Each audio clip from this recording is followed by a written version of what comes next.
इस्माइल हानिया की मौत हो गई है। हमास के चीफ, जो पॉलिटिकल चीफ है इस्माइल हानिया, उनकी मौत हो गई है। इसराइल के फजाई हमले में ये हलाकत हुई है। खबरों के मुताबिक हमास चीफ इस्माइल हानिया की मौत इसराइल की जानिब से तेहरान में किए गए अटैक में हुई है। तेहरान में यह हमला हुआ। ईरानी सदर की तकरीब में शिरकत करने हानिया तेहरान गए हुए थे। तो इस वक्त की बड़ी खबर आपको दे रहे हैं। तेहरान में इस्माइल हानिया पर हमला हुआ और इस इसराइली हमले में हमास के चीफ इस्माइल हानिया की मौत हो गई है। इसराइल के फजाई हमले में इस्माइल हानिया की मौत हुई है। तेहरान में ये हमला हुआ। ईरानी सदर की तकरीब में शिरकत करने के लिए इस्माइल हानिया, जो हमास के पॉलिटिकल चीफ हैं, वो तेहरान गए हुए थे और तेहरान में ही एक इसराइली हमले में इनकी मौत हुई है। और हमास ने बाज़ाब्ता इस बात की तस्दीक करते हुए कहा है कि इस्माइल हानिया की तेहरान में मौत हो गई है। और इस्माइल हानिया, जो आप इस वक्त तस्वीरें देख रहे हैं, इस्माइल हानिया हमास के पॉलिटिकल चीफ थे। और जब इस्माइल हानिया तेहरान में थे, चूँकि ईरान के प्रेसिडेंट के तकरीब में, ईरानी सदर की तकरीब में इस्माइल हानिया शामिल होने के लिए तेहरान गए हुए थे और वहाँ हुए एक इसराइली हमले में इस्माइल हानिया की मौत हो गई है। तो जिस तरह से लगातार एक ये जो इसराइल बनाम जो हमास या इसराइल बनाम फ़लस्तीन जो एक युद्ध चल रहा है काफ़ी लंबे समय से, इस युद्ध के नतीजे में पहले भी एक बार ये खबर आई थी कि इस्माइल हानिया के 3 बेटों की मौत हो गई थी इसराइली हमले में। और अब ये खबर है जो इस वक्त आप स्क्रीन पर देख रहे हैं, इस्माइल हानिया की तस्वीर है। इस्माइल हानिया की मौत हो गई है इसराइली हमले के नतीजे में। और इसराइल के इस हमले के नतीजे में इस्माइल हानिया की मौत हुई है। इस्माइल हानिया तेहरान गए हुए थे ईरानी सदर की तकरीब में शामिल होने के लिए। और इसी दौरान जो खबरें हैं उसके मुताबिक, जैसा कि हमास की तरफ से यह खबर आई है कि इस्माइल हानिया की मौत हो चुकी है। और इस खबर पर और ज़्यादा जानकारी के साथ मौजूद है हमारे एडिटर नेशनल ब्यूरो शैलेंद्र वांगू। शैलेंद्र, इसकी खबर कब आई और ये खबर कितनी पुख्ता है? देखिए, जो ये रिपोर्ट आ रही है कि हमास के प्रमुख इस्माइल हानिया का खात्मा जी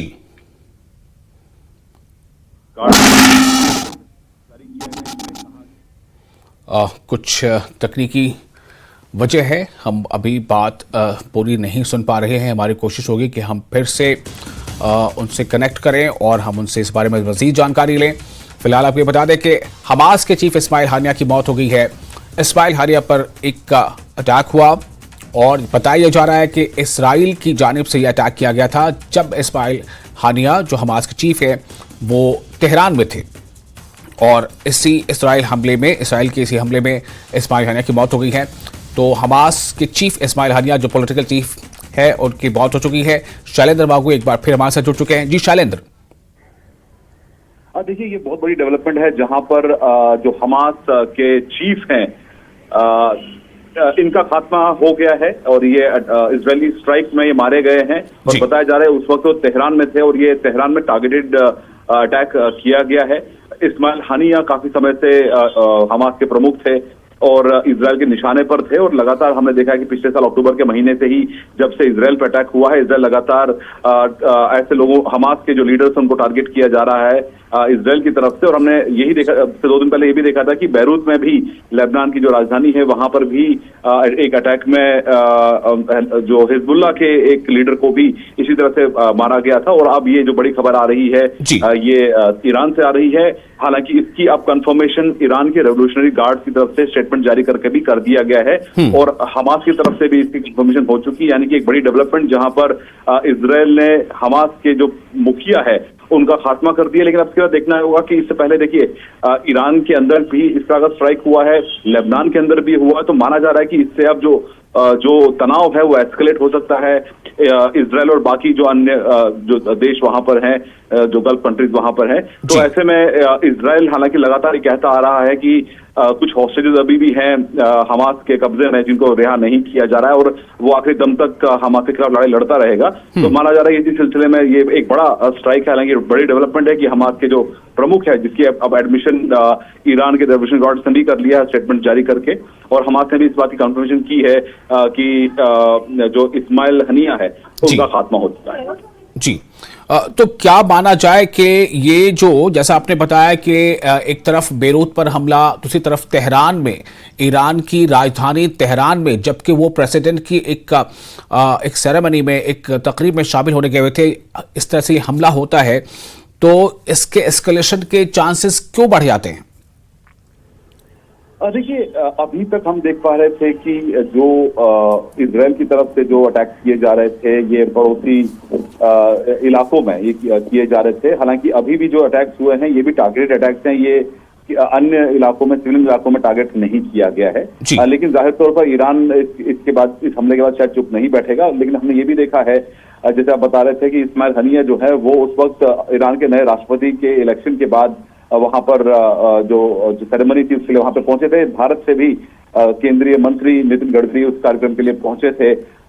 तो ये एक सेरेमनी थी जिसमें शामिल होने के लिए इस्माइल हनिया वहां पर पहुंचे थे। लेकिन इस बात की जानकारी पहले से ही इजराइल के पास थी शायद कि वो कहाँ रुकेंगे, जिस तरह से टारगेटेड अटैक किया गया। हालांकि अभी तक इसकी कंफर्मेशन ईरान की तरफ से आई है और वहीं हमास ने भी तो कंफर्म किया है। लेकिन अभी तक इजराइल की तरफ से, आईडीएफ की तरफ से कोई स्टेटमेंट इस इशू पर नहीं जारी किया गया। हालांकि लेबनान में जो टारगेटेड किलिंग की है इजराइल ने, उस पर तो हालांकि स्टेटमेंट आ चुका है आईडीएफ की तरफ से। लेकिन अभी इस जो नया अटैक है जिसमें हमास के प्रमुख को मारा गया है, इस पर लेकर कोई ऑफिशियल स्टेटमेंट जारी अभी तक इजराइल की तरफ से नहीं हुआ। जी, बहुत शुक्रिया आपका तमाम जानकारी के लिए। इजराइल की तरफ से अभी तक कोई स्टेटमेंट नहीं है इस बारे में, जैसा हमें बताया जा रहा है। और लेकिन जो इस्लामिक रेवोल्यूशनरी गार्ड है उसने एक स्टेटमेंट जारी किया है और उसके स्टेटमेंट के मुताबिक इस्माइल हनिया जो तेहरान में जिस बिल्डिंग में थे उस बिल्डिंग को अटैक किया गया और उसमें इस्माइल हनिया की मौत हो गई और उनके साथ एक उनके बॉडीगार्ड की भी मौत हुई है, जो अभी खबरें मिल पा रही हैं फिलहाल। और ये एक बड़ी खबर है। और जैसा अभी शैलेंद्र बाबू बता रहे थे कि हो सकता है कि इसके बाद जो तनाव है वो ज़्यादा बढ़ जाए, ऐसी भी शंका है कि ये जो तनाव है वो ज़्यादा बढ़ जाए, क्योंकि जो हमला हुआ है वो ईरान की राजधानी तेहरान में हुआ है। तो जाहिर है कि ये जो है ये जो एक ऐसा इस तरह का अटैक है जिससे इस चीज़ को बल मिलता है कि तनाव और बढ़े। लेकिन चूँकि अभी जैसा एडिटर नेशनल ब्यूरो शैलेंद्र बाबू ने बताया कि इस्राइल की तरफ से अभी इस बारे में कोई रिपोर्ट बाज़ाब्ता या कोई स्टेटमेंट नहीं आया।